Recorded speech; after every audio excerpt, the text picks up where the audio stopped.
this course on career counseling, it is extremely important to understand why you should take your career choice seriously. In this video, we will help you understand the importance of making the right career choice for yourself. So, why is your career choice so important? It is important because it determines a lot of things in your life, including number 1, quality of life.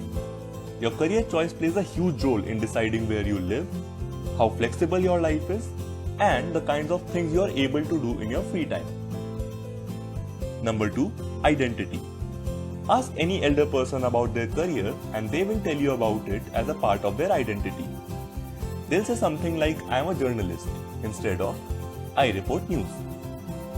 Notice how everybody asks you, what do you want to be when you grow up? And not, what do you want to do when you grow up? This shows that your career choice shapes your identity. Number 3, impact.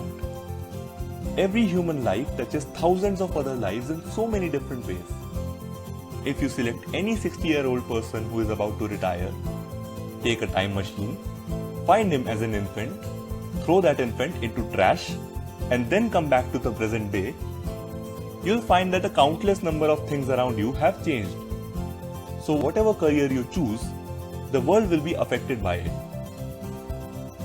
Anything that determines your quality of life, your identity, and the impact that you make should be taken very seriously. And that includes your career choice also. So we hope that this short video could help you understand the importance of making the right career choice. Having done that, we will now move forward to start our career counseling course. We are pretty excited and we hope you are too. So let's begin. See you.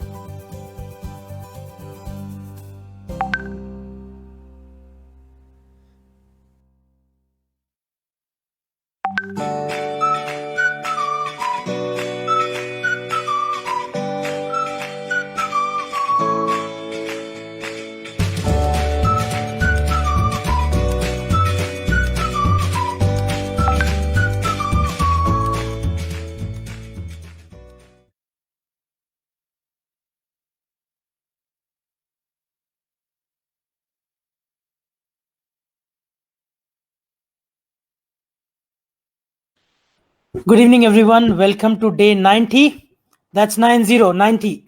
Welcome to day 90 of ProBano's live podcast. Sabko swagat hai, all the audience members. Welcome. And of course, Mr. Sen, Aditya, and Vinayak running the stream. Welcome to you as well. और हमारे खास मेहमान हैं Nancy Kapoor, who's a professional in the development sector. And we are going to discuss a very important and a very interesting topic today. But first of all, Nancy, thank you so much for taking the time to speak with us and welcome to our podcast. Thank you. Thank you for having me. Great. So मैं Nancy जी को introduce कर देता हूँ. Nancy's consulting career began with McKinsey, where she got the opportunity to solve client issues across different industries and geographies. She later moved to Deloitte, where she worked with people from diverse backgrounds, and finally to Egon Zehnder, in which she published research articles in leadership and organization behavior. After spending about 10 years in consulting firms, she pursued the PGP in development management from ISDM, a year which was quite fulfilling and came with a lot of learning and unlearning to transition to the development sector, a sector in line with her values and where she belongs. Currently, she works with a Wellbeing Project, which aims to bring a culture of well-being in the social sector. She believes that how we are inside defines our actions for ourselves, for others, and for the world at large. She is an advocate for mental health and is passionate about human rights and social justice. She likes being in nature in her spare time and she loves to read. So Nancy, again, thank you so much for coming. Welcome. Now, of course, मैंने जो आपका introduction दिया है, besides that, if you can introduce yourself in your own words and address the audience, please. Thank you. Yeah, good evening to all of you. And again, thank you for having me. I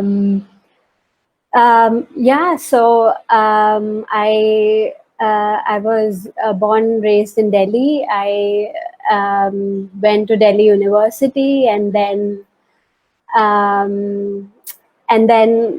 I mean, right after college. In fact, when I was in college too, I started to work just to be able to take care of my own expenses. So yeah, so I started working when I was 17, really, and then I worked in consulting for about 10 years, and like, but all this while I, I i i I kind of knew deep down in my heart that I don't belong here, and I always felt that I need to do something socially relevant, something that is more meaningful.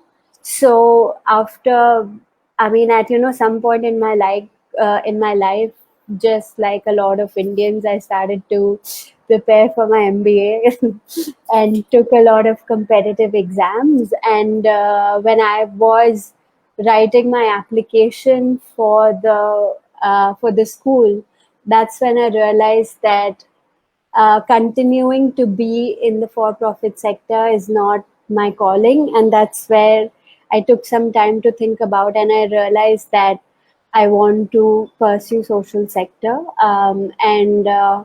And then my friend introduced me to this program from ISDM, and yeah, so joining ISDM was actually the best decision of my life, because I was getting a chance to learn and to educate myself after having worked for so many years, and that in itself was a year of joy, because I learned so much, and more than learning, I had to unlearn a lot of things. So a lot of it also included uh, unlearning my belief systems, unlearning the way I interact with people, unlearning my notions about life or about career, etc. So it was a wonderful 1 year experience. And yeah, during that time, because I was doing my master's in social sector, we were often asked to reflect on this question, that what does social change mean to you? Like how would you like to bring change in the society? And the natural answer that came to me, or was that to that to serve those who serve others in a way. So we see people in social sector who work tirelessly towards, and they almost dedicate their lives to a mission. So how can we help people working in the social sector who are dedicating their lives and everything to this sector, or who are so passionate? So then when that became clear, I came across this opportunity to work with the organization where I am right now. It's called the Wellbeing Project. They're headquartered in Paris, and we are a very global team with people all across the world. And I am the only person in India, and it's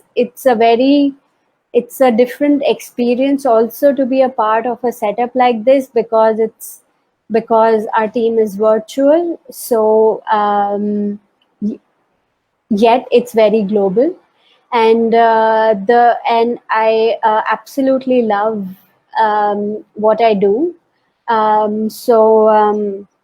Yeah, I mean, just seeing the importance of well-being more and more, especially during this time when the whole world is going through or is facing such a big crisis.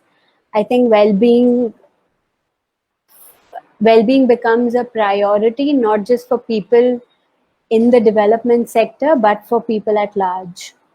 And I mean, it's been a great journey. It has been a difficult journey also, because to just I mean, I remember that when I transitioned to this sector, I was being asked a lot of questions. Oh, you could be pursuing what you have been pursuing. Isn't this a difficult choice?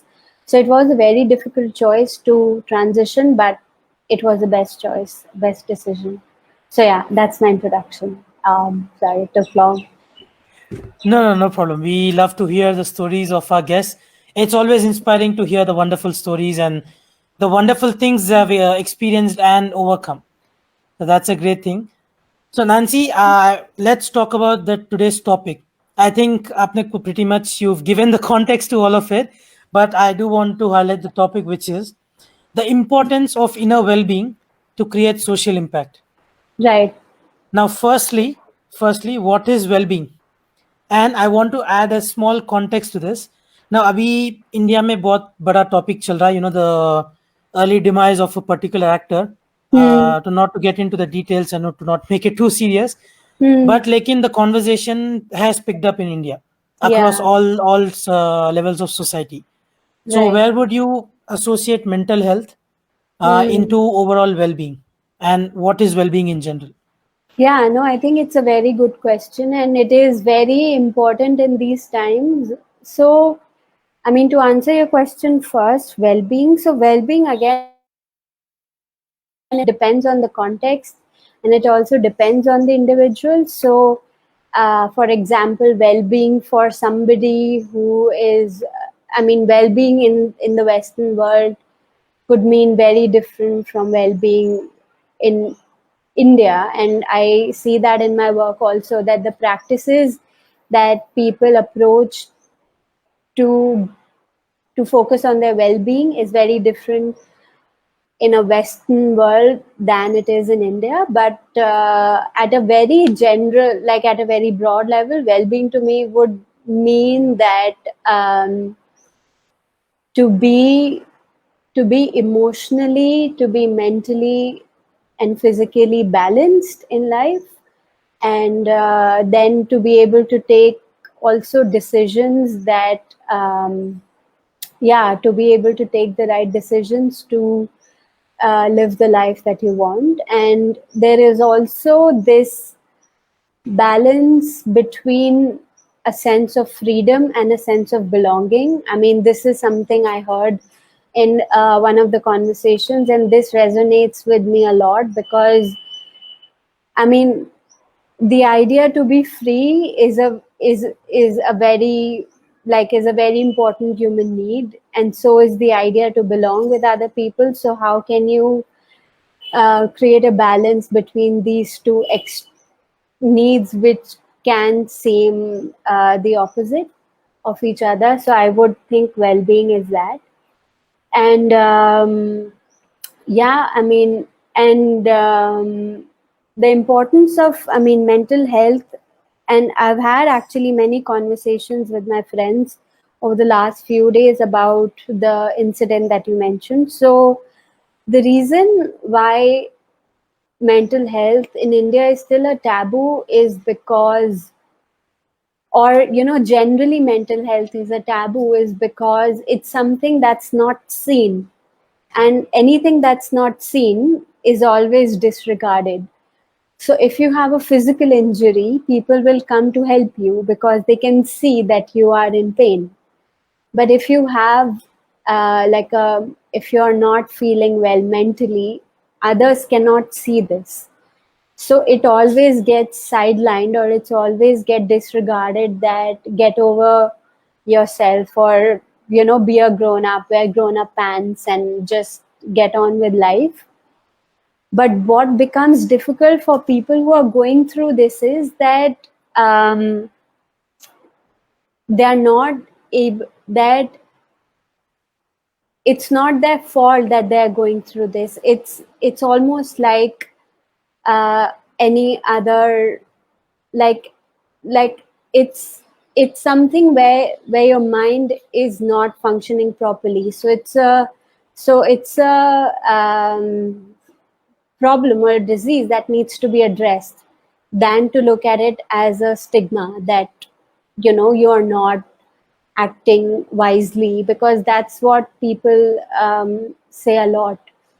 So, and mental health, and we need to speak more and more about mental health. And it's also encouraging that people on social media have started to open up and share their stories about how they've overcome or their struggles about it, so that it's no longer a taboo. Um, but it is very important to for us to be open and welcoming about these conversations. Right, and it's always a good thing to see that society has started to have conversations about these topics. Unfortunately, it has come at the expense of a life. But on the bright side, we can be happy that the conversation has begun. And one thing I want to maybe just highlight from what you said a balance between the emotional, psychological, and physical state of a person. You didn't Right. say being in the best shape of you possibly can. It should Yeah. be a balance between the three, not being, the strongest athlete or the fastest, not Usain Bolt. Usain Bolt may be physically specimen, he's the best.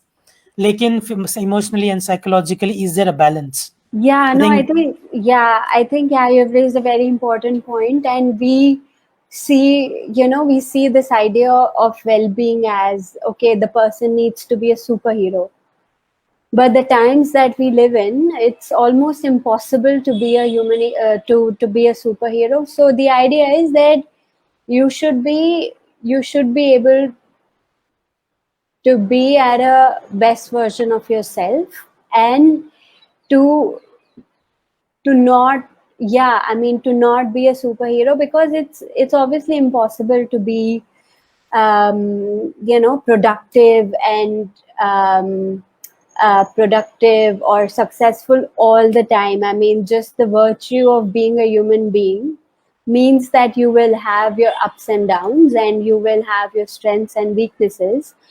So how are you more open to it, and how are you welcoming of it, and how you don't beat yourself up if you are not successful, like during a phase. So for example, if you see now, like because of the lockdown, there's just so much focus on, okay, everybody needs to learn more, everybody needs to exercise more, everybody needs to work more, make use of the time. So there is this constant pressure all the time by like just by, I mean, yeah, just by the society, that you need to do more, be more, and get there. But what we should also be careful of and mindful of is that that the whole world is facing a crisis, and during that time, it's, I mean, that does seeing like um, seeing so much tragedy and seeing so much trauma does affect us. So we going on in the world and focus on and yeah, I mean, we need to cut ourselves some slack and say that, okay, I'm doing my best, but there will be days when I will not be able to, and that's perfectly okay, because after all, I'm a human being, and I'm allowed to you know to be my best version, but not be in the pressure of doing so all the time, because that's not possible. Nancy, I want to hand it over to Mr. Sen. But before doing that, I want to wish everybody, firstly, a World Music Day. Happy World Music Day. Happy International Yoga Day. That's two. And third, and I think the most importantly, Happy Father's Day. And also, there was an eclipse in the morning, a solar eclipse in the morning.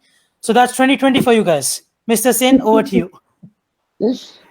Good evening, everyone. Thank you, Samant. Namaskar and welcome to the show. Good evening. Nancy, it's great to have you on the show. Well-being. Now, what is your definition of well-being? Yeah, so like I think, like I was saying, my definition would be that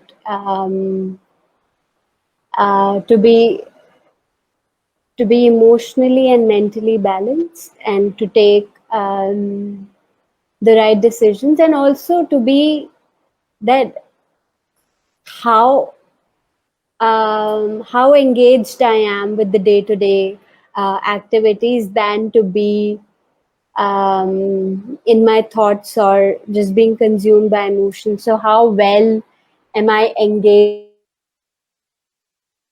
That is what I would define well-being. But obviously, this definitely, like if you were to ask me this 6 months ago or 1 year ago, the definition would have been very different, and it would probably be different if you ask me 6 months from now. That's brilliant. So you talked about physical, mental, and emotional, right? So that, Yeah. so there are three sides to it: a physical side, a mental side, and an emotional side. So the next obvious question or logical question is, what upsets this balance? And once it's upset, which is the quickest one to fix, the physical one, the mental one, or the emotional one? Now, I must tell you something. I have my own theory on this. Right. So but let's. Well, it's a good question, and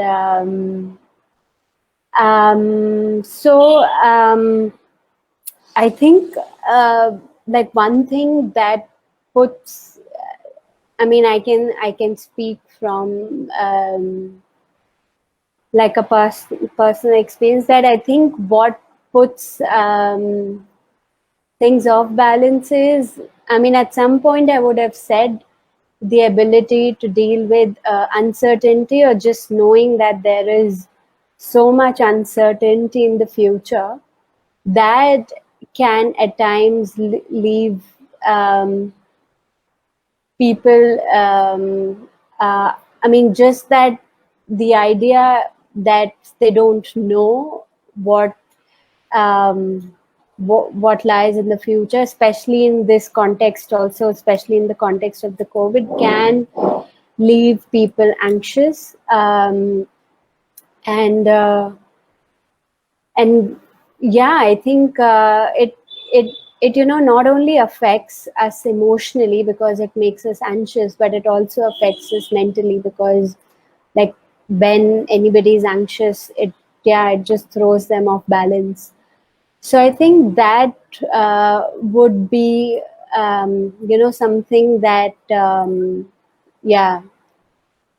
would lead to lack of well-being, if I can use that term. That's great. You know, what you said reminded me of a Zen philosophy saying, which says, if you live in the past, you're depressed. If you live in the future, you're anxious. And if you live in the present, you're happy. Yeah. So I think that's basically sort of sums up what you're trying to say. Yeah.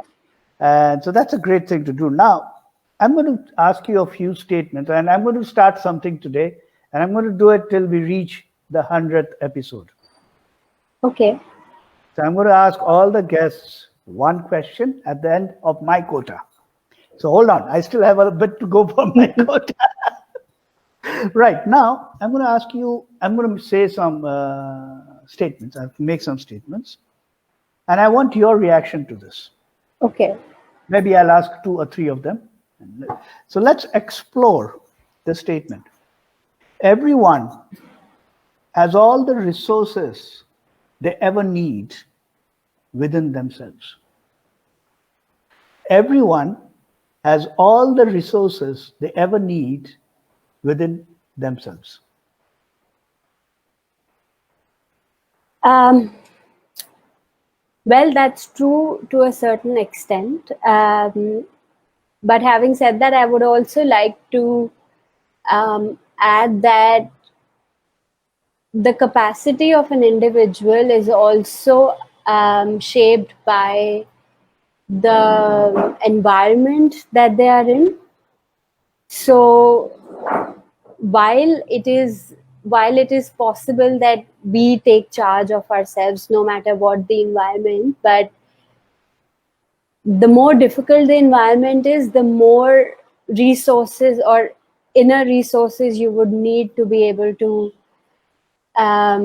deal with the environment or the structure or the system. So yeah, I think that would be my reaction. Okay, that's fair enough.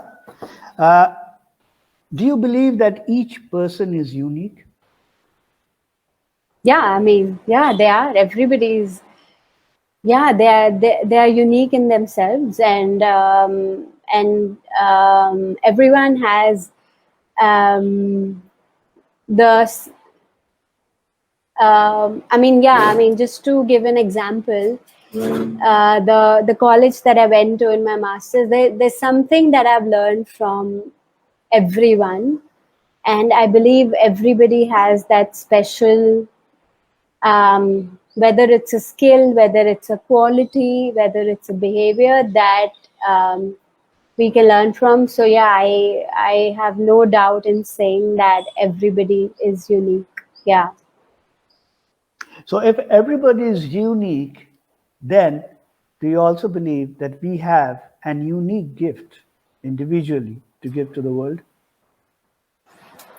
Yeah, I mean, definitely, and that's something which I think that's also a very millennial thing, to be able to pursue that gift or pursue that calling. And we would, and I mean, we've, at least I've heard so many stories, or we see it. I mean, we've seen it so much in the last few years, or maybe the last decade, that people are getting out of their comfort zone to pursue, I mean, to pursue their calling. I mean, there are so many startups now, more than ever before.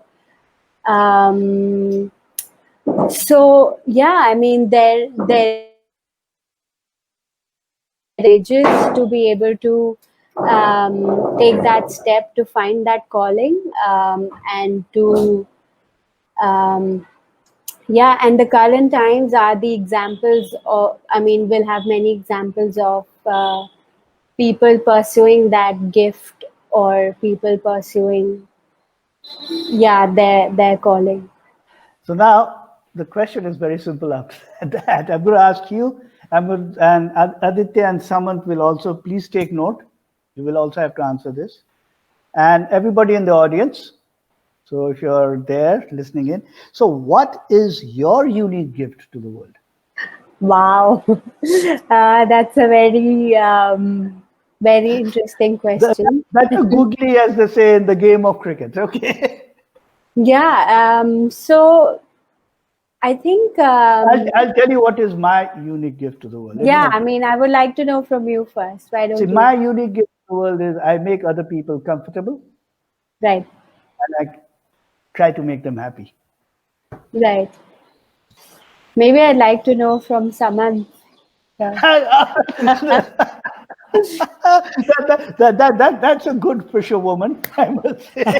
So now Nancy is the host. I love this. Yeah, Samant, go ahead. Okay, first of all, then Nancy is the host. I quit, Aditya. Okay, bye. So my unique gift, just one? Go ahead. I'm checking. Is it just one No, or? no, I mean, you can say as many gifts as you want. That's fine. हाँ, उतने तोहफे तो नहीं है, उतना पैसा नहीं है. I'm loving this. Yeah. Firstly, my unique gift would be two things. I think two most valuable things I can offer is one, my humor. Not just jokes that I write down on the paper or something.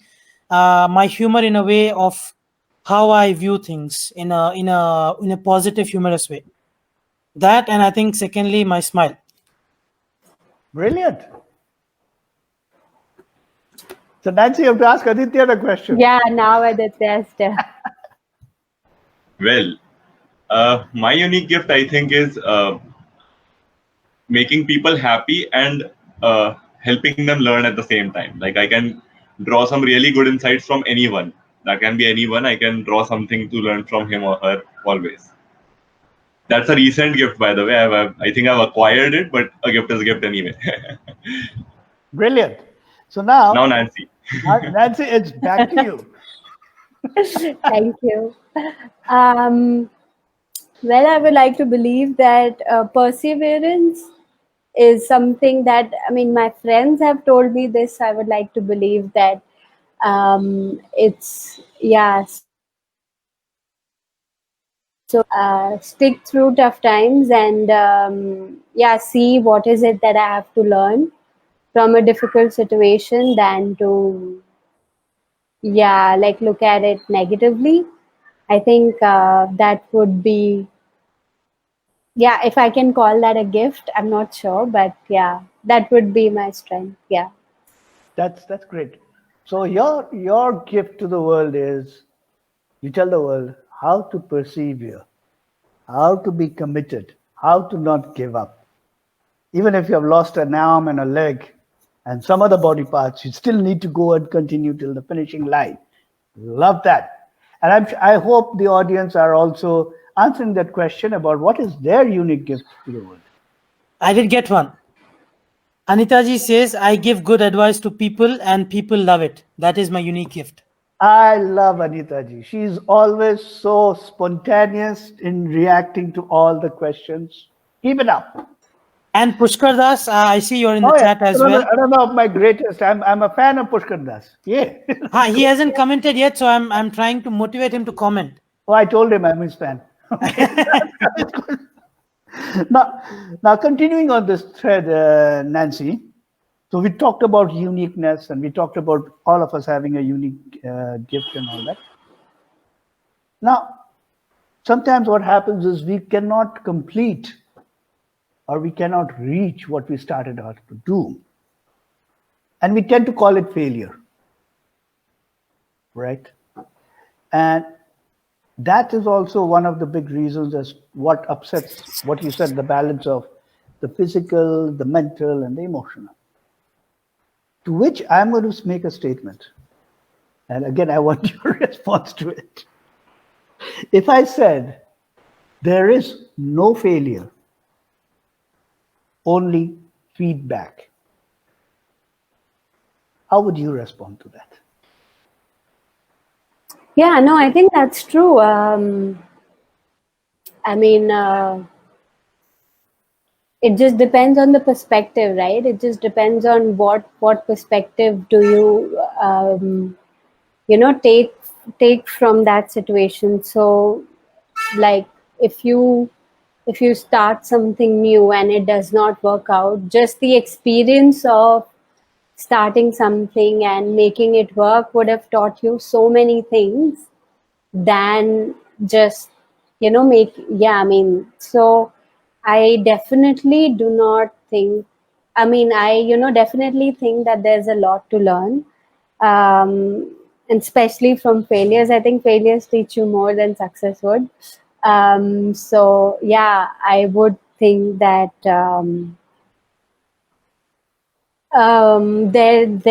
there may be failures, but then you just learn from them. So it's almost like a learning than calling it a failure. Yeah.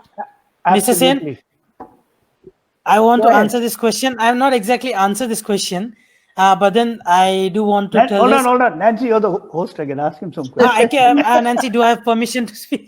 Yeah, no, please. So Aditya and I, we were taking a class yesterday with the change makers. And there was one thing I think there was a particular topic about, what if you fail? Or what if you make a mistake? Or I think that was more precise.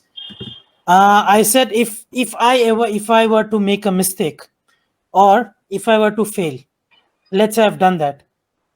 If I'm the biggest failure in my life, that means I'm the more happiest person also, because the bigger the failure I make or I have, the bigger the scope of learning for me is, the bigger the scope of growing.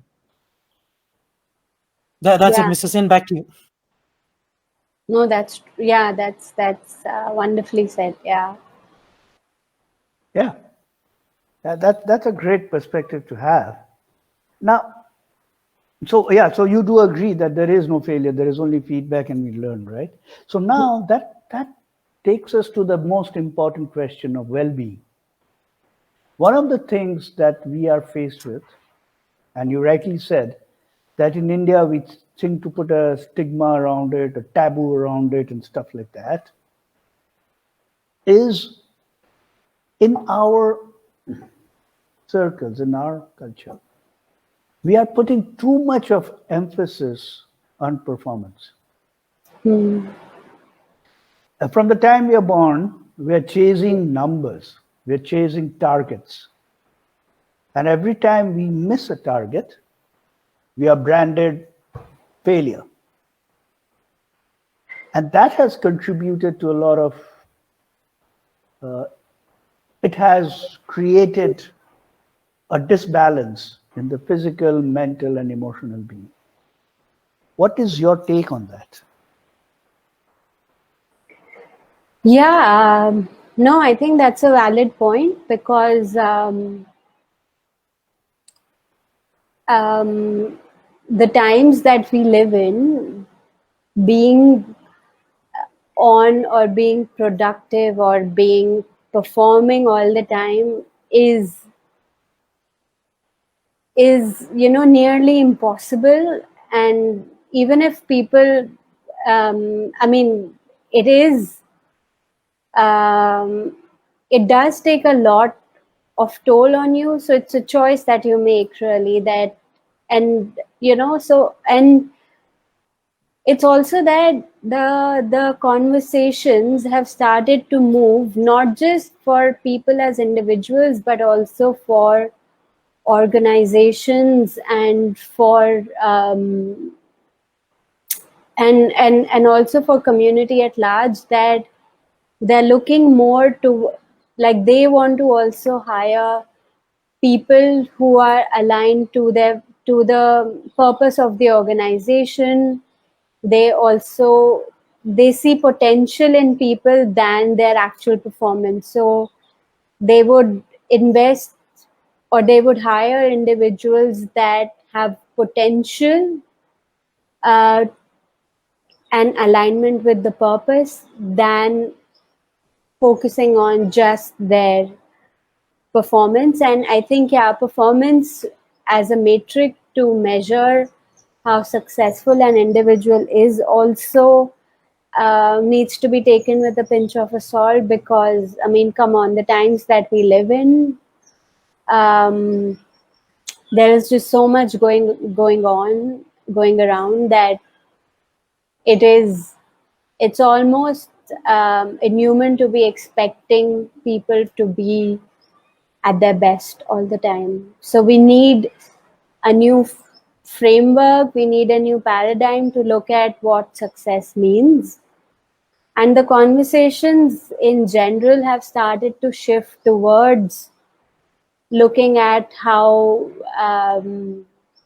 meaningfully people are living their lives, how satisfied they are with their lives, than just how successful they are.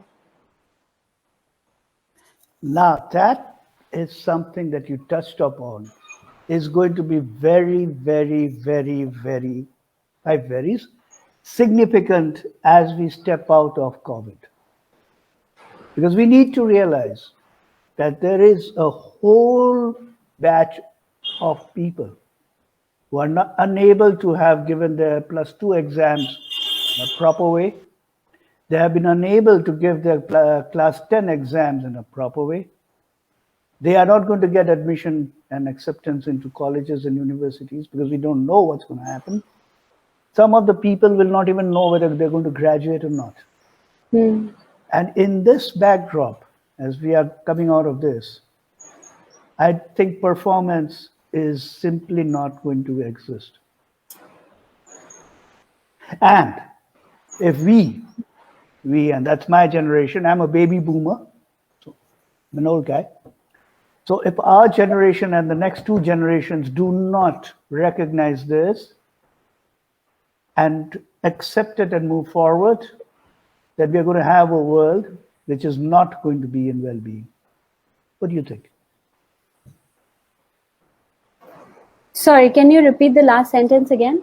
I'm saying that if we, the older generation, do not recognize this and accept it, then we are headed into a future which is not going to be well balanced physically, mentally, and emotionally.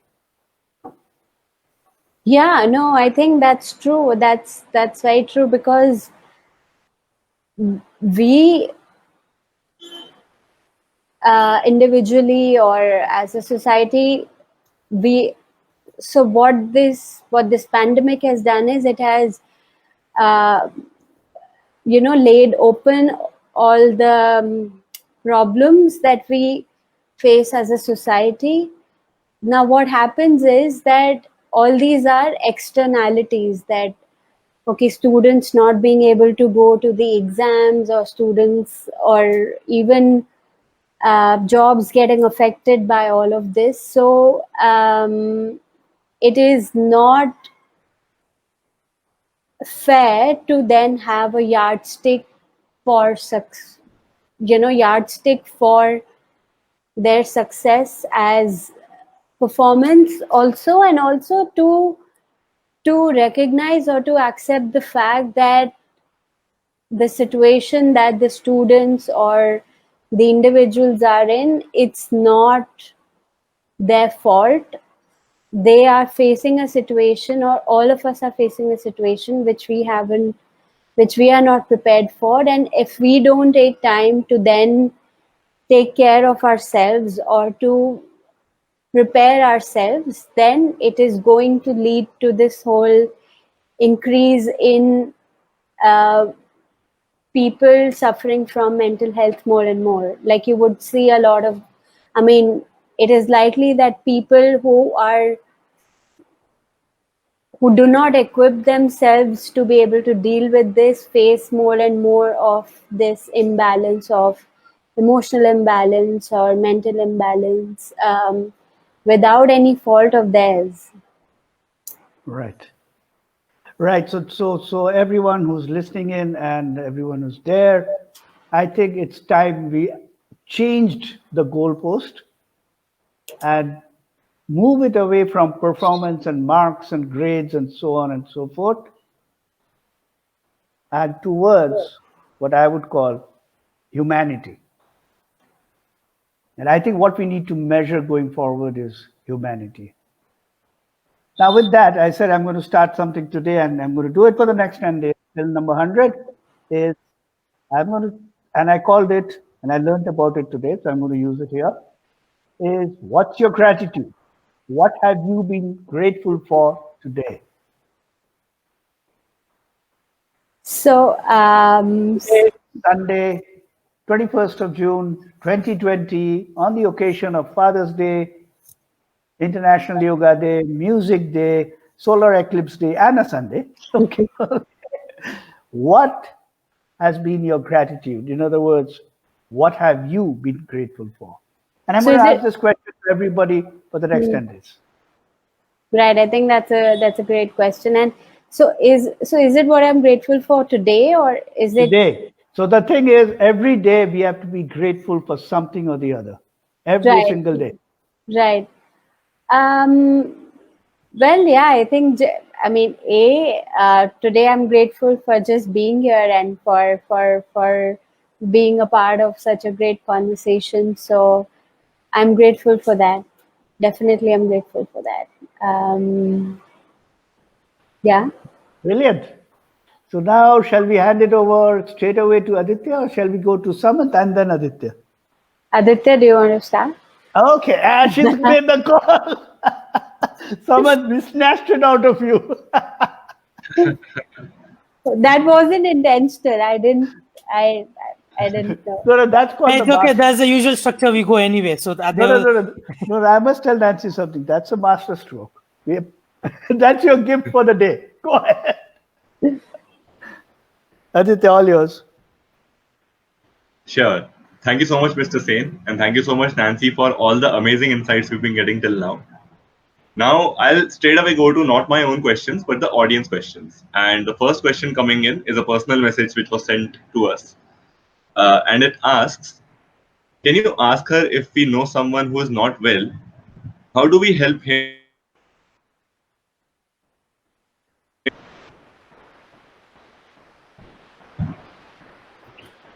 I think Aditya is latest victim for mobile network problems. He's there, but I think he has to repeat the question. Yeah, but you Aditya, have to you're gonna repeat have the to. whole question. Sure. So there's an audience question coming in which asks us, can you ask her if we know someone who is not well? How do we help him or her in this lockdown situation? If somebody is not well, in what sense? So I will need some more context about this, but um, You can yeah, assume that maybe the mental health is not well, or mental the health. person Yeah, is not, yeah, person is not in the best of moods right now.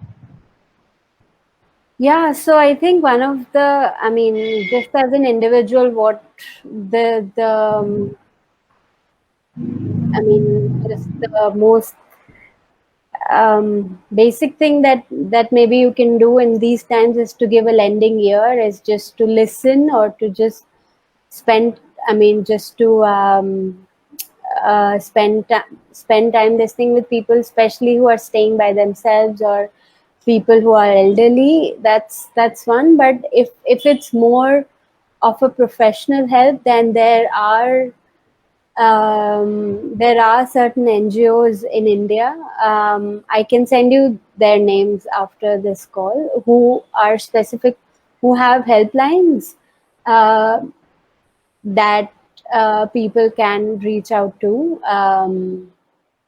for any professional help that they need. But but then the first step in all this process can just be as simple as listening to them. I think that, because it eases the burden from them, and just that they're able to share what they're thinking or feeling with others, uh, can itself be a very big step.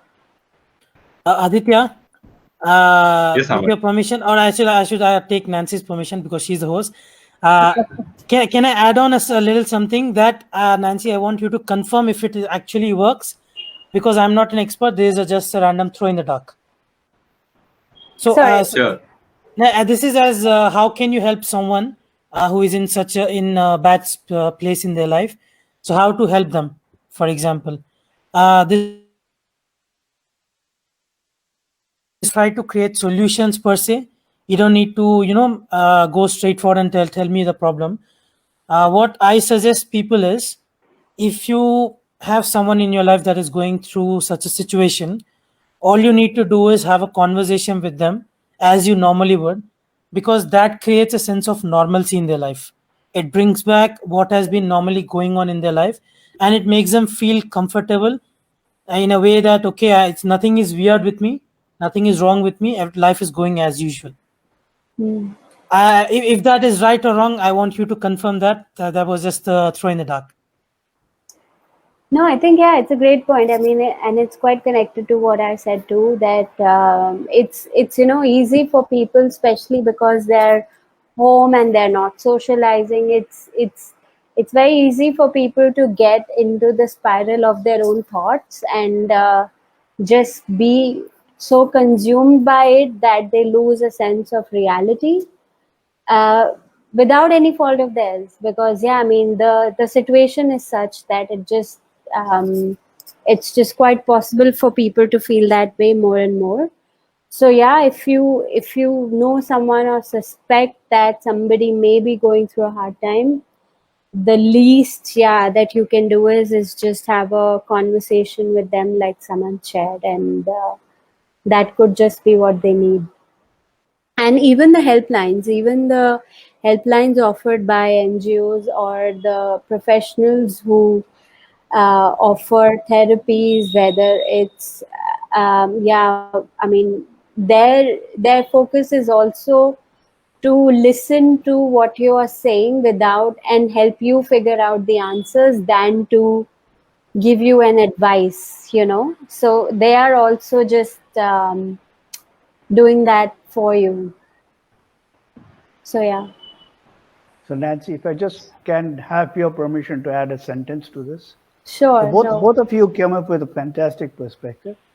In my experience, and what I've understood is, what I've felt, what I've experienced, and what I've done is, when you talked about Well-being is physical, mental, and emotional. 3 aspects of it.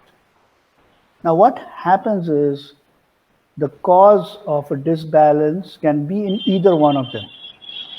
It can be an emotional trauma or a physical trauma or a mental trauma. It can be any one of them.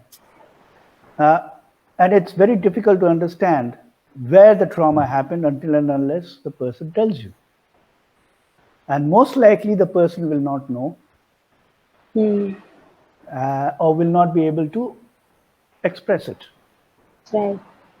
So what I have noticed and what I've learned and what I have, and there are a lot of YouTube things on it and people can look it up, is the quickest way to understand that is to tackle the physical. The physical is something we can touch, feel, hear, and see.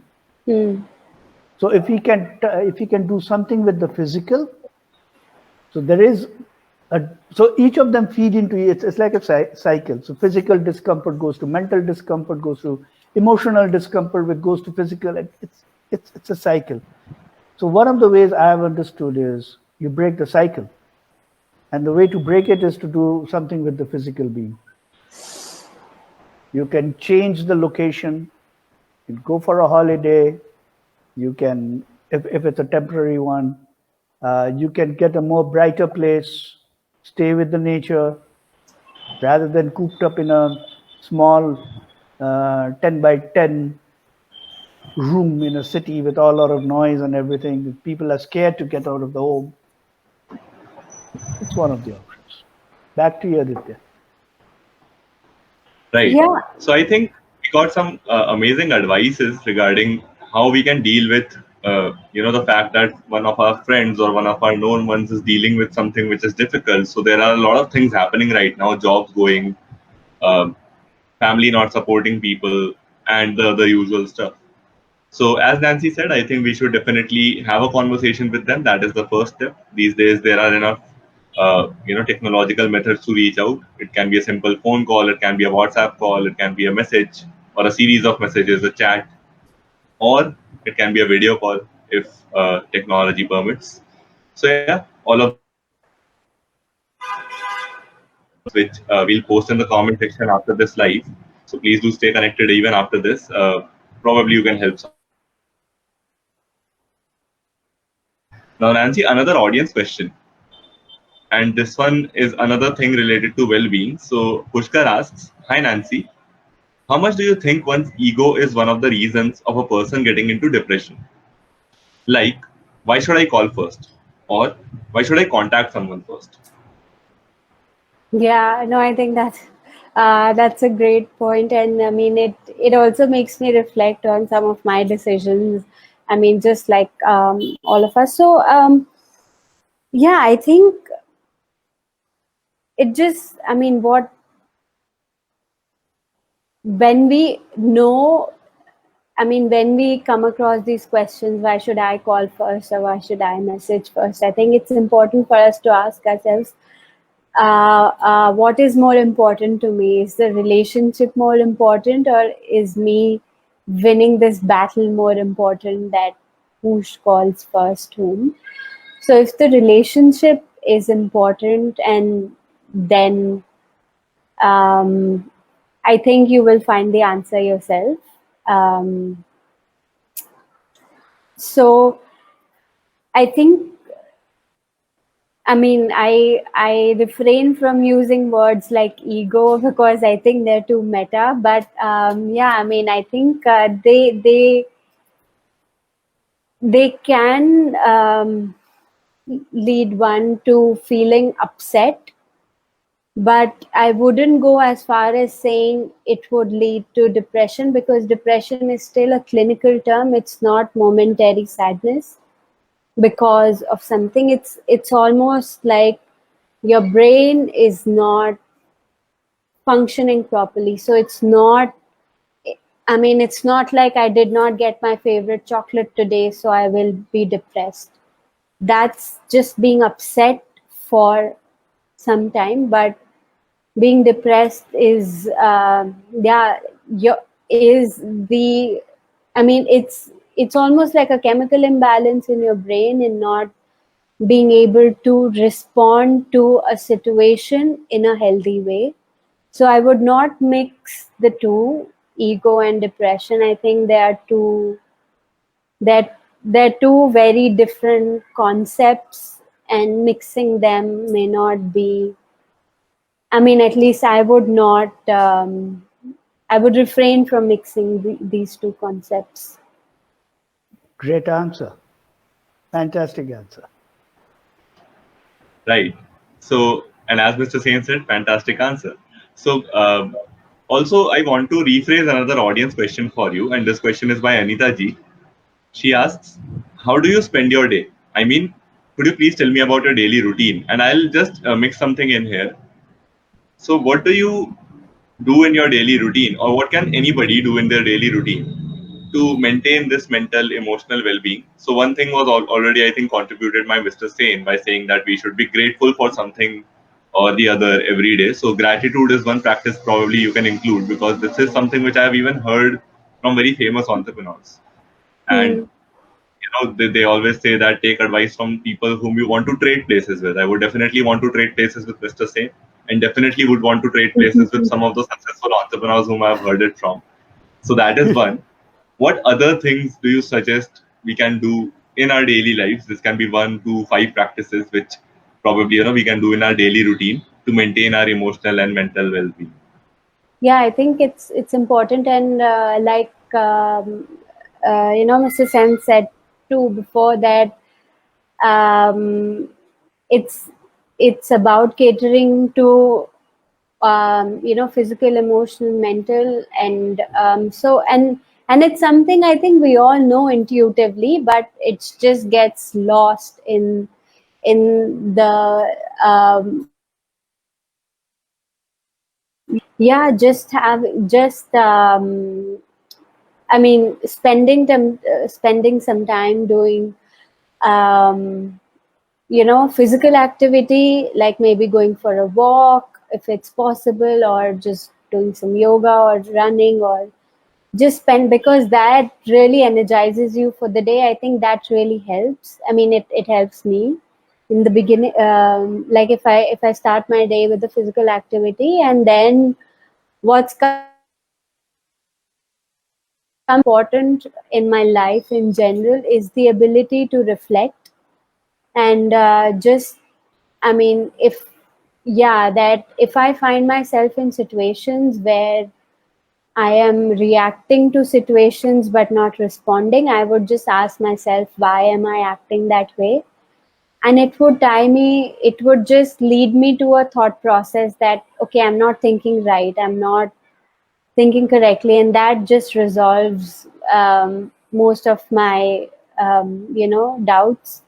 So I think reflecting at the end of the day, like how did the day go by, what did I learn, etc., etc., has been a very helpful practice.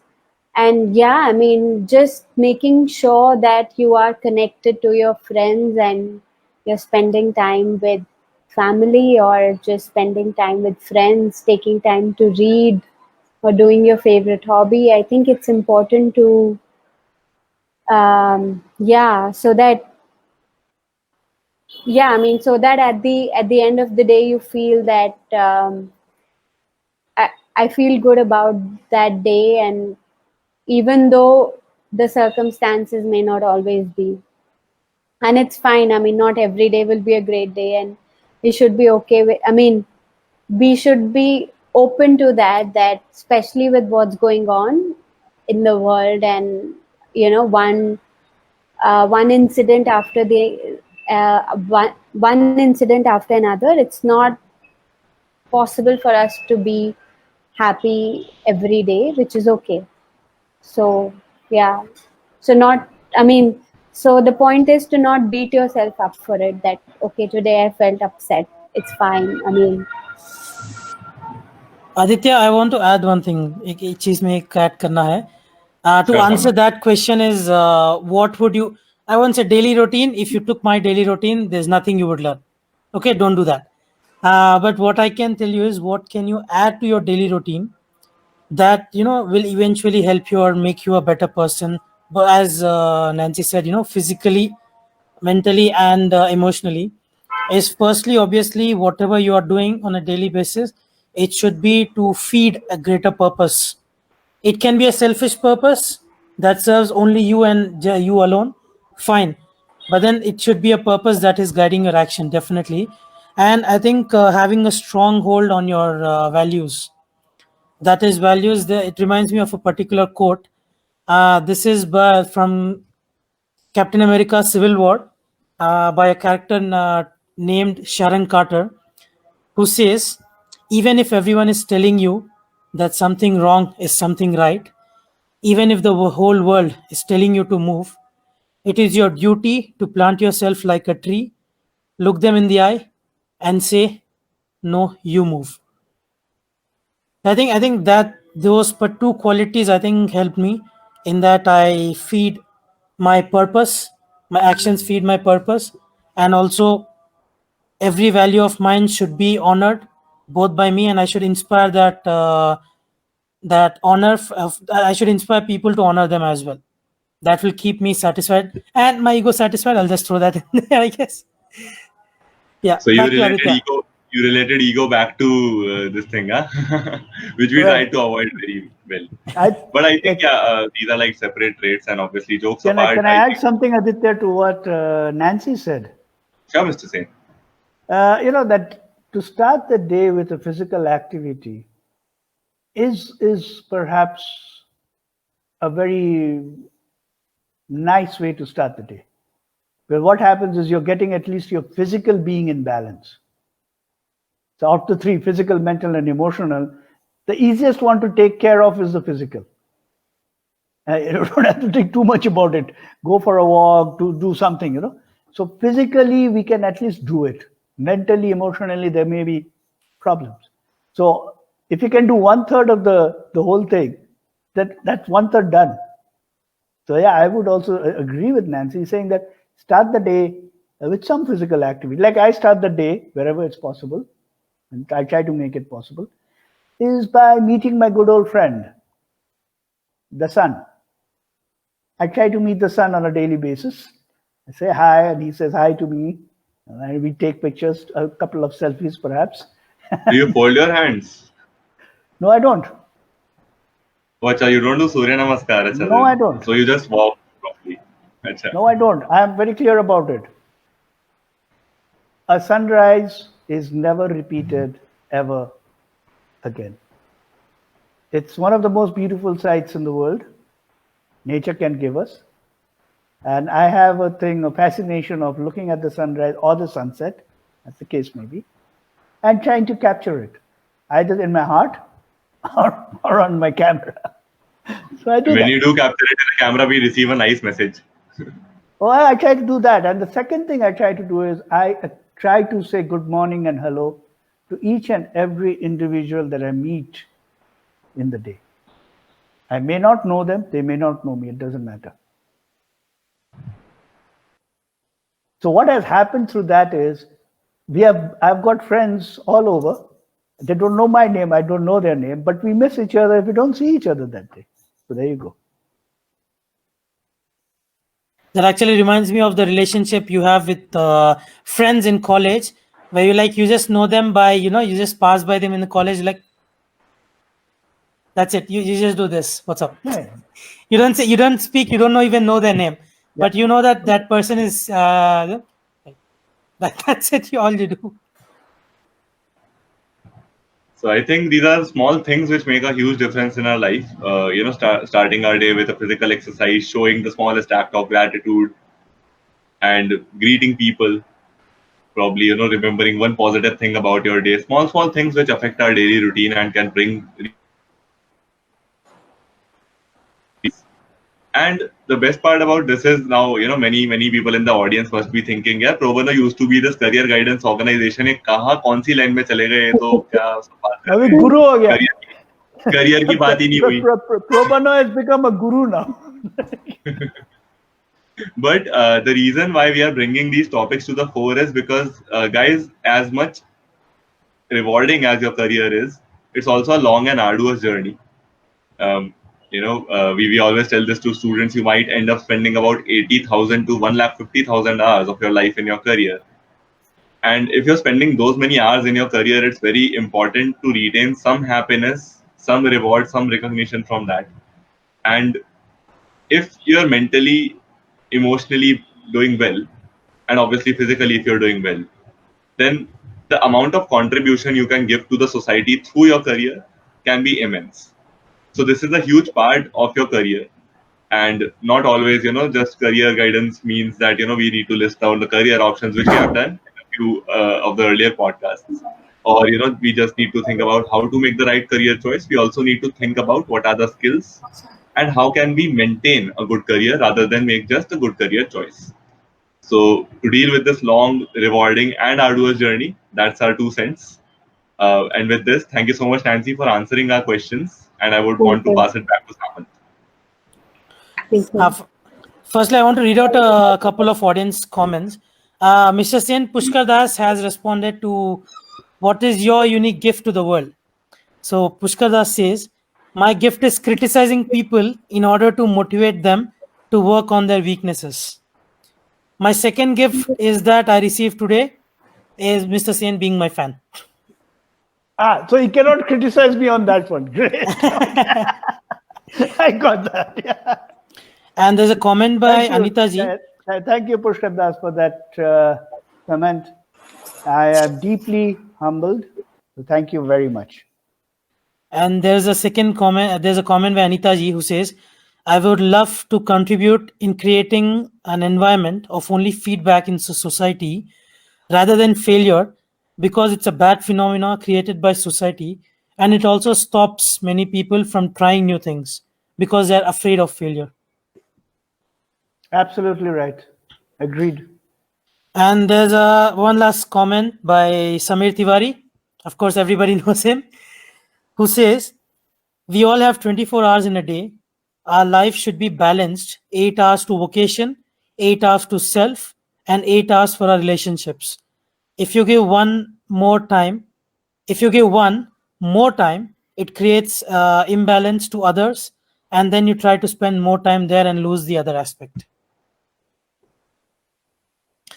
Now, before we end, very well said. Yes, absolutely. And before we do end, Nancy, back to you. What is your final message for our audience and anyone who watches this later on? Well, my final message would be that we are in tough times, and the whole world is going like facing crisis. So it's important that we are conscious about taking time for ourselves and to take care of our own well-being. And it's not just for us, but how then we show up as people, as friends, as people, as students, or as in any role or in every role that we are playing. So it's important to take care of ourselves in these times, even more so. It's fantastic. First of all, Mr. Sen and Aditya, thank you for coming, and Vinayak for streaming. The audience, thank you for your questions, comments, and insights. And Nancy, thank you so much for taking the time to speak with us. It was a beautiful conversation. I'm glad I could be a part of it. I was वैसे सोच रहा था आदित्य को, I want to take a rest Sunday करके, but I'm glad I was finally here. I'm glad I could be part of this conversation.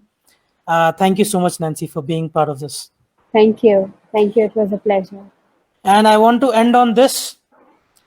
I'm grateful for the food in my belly and the people I have the honor to speak to, which is you guys. Thank you so much, everyone. So stay home, stay safe, wash your hands, like and follow our Facebook page, and turn on post notifications to get notified when we do go live. Subscribe to our YouTube channel to catch our videos on entrepreneurship. And we'll see you tomorrow at the same time at 6 p.m. with another guest. Take care now. Bye-bye. See you tomorrow.